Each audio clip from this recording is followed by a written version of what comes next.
So, hindi ko alam na naputol yung video. Akala ko continuous yun. So, iyon. Pagkatapos kong magluto na naghugas ako ng plato. So, kailangan ko munang i-washing din yung labahan ko. So, para di dumami. Tapos maglilinis ng bahay. Punta na naman ang banyo.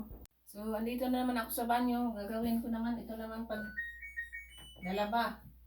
So, habang naglalaba, maglilinis na naman.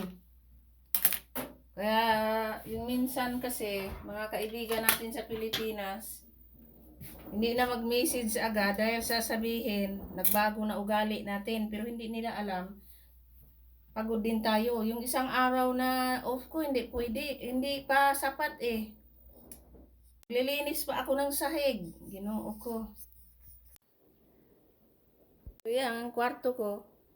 Dito sa taas, palitan ko pa yan ng beadings. Kasi mabuhok nga ako, kailangan kong walisin araw-araw yung sahig. Kaya minsan sa Pilipinas, yung mga tao, mga kaibigan natin, sasabihin, nagbago na, pero hindi nila alam, yung ginagawa natin sa araw-araw, hindi pa sapat yung isang araw na off. So, kailangan din natin kumilos at maglilinis. Kasi ayaw ko rin naman ng aalis ng trabaho, punta ng linis ng ibang bahay, ng ibang lugar, tapos yung sa atin, marumi. Pag uwi, dumi. Ay, ginoo ko. Hindi naman kasi ako ganyan. Kailangan natin yung maglinis. So, may kaibigan ako sa Pilipinas, hindi ako pinapansin ngayon kasi ako raw nagbago. Hindi nila alam yung isang araw ko na off. Minsan, gusto ko na magpahinga. Isang araw na yan, hindi pa sapat.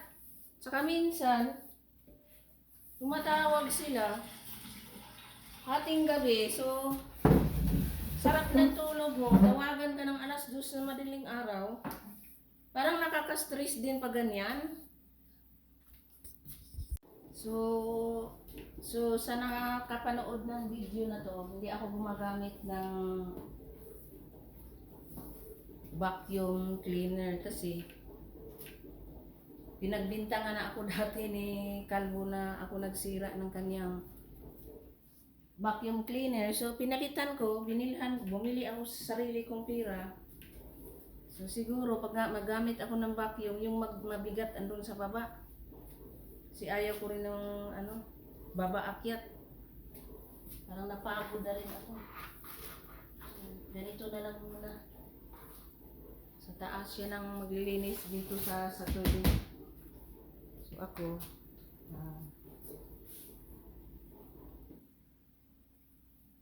kasi hindi na ako kailangang pagsabihan pa. So ako gumagawa talaga ako ng gawaing bahay. So hindi na ako magsabi na, uy, gawin mo to. So ako, kilos na lang. Kasi palapit na ang summer, yung sili na maanghang, marami na ako. So, itong pupunta ako ng bayan kasi bibili ng lupa. Ilagay sa paso. Kasi ito yung pupunta ako ng bayan kasi sayang din yung oras. Kasi yung bukas ibang araw na naman, so kailangan kong mag-ready para summer sa garden.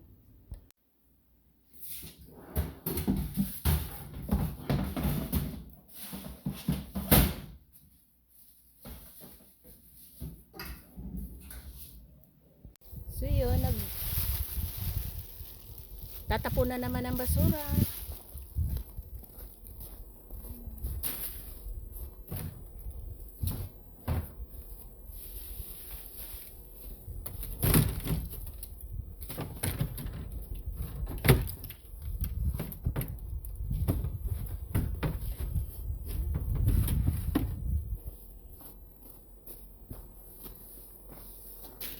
Dahan-dahan naman kasi yung aming daanan ay nag-a-ice. Ayan. Nag-a-ice. Ayan. Nag-a-ice kasi inulan nung isang araw. So ayan. Ay, nag-a-ice na naman yung aming daanan.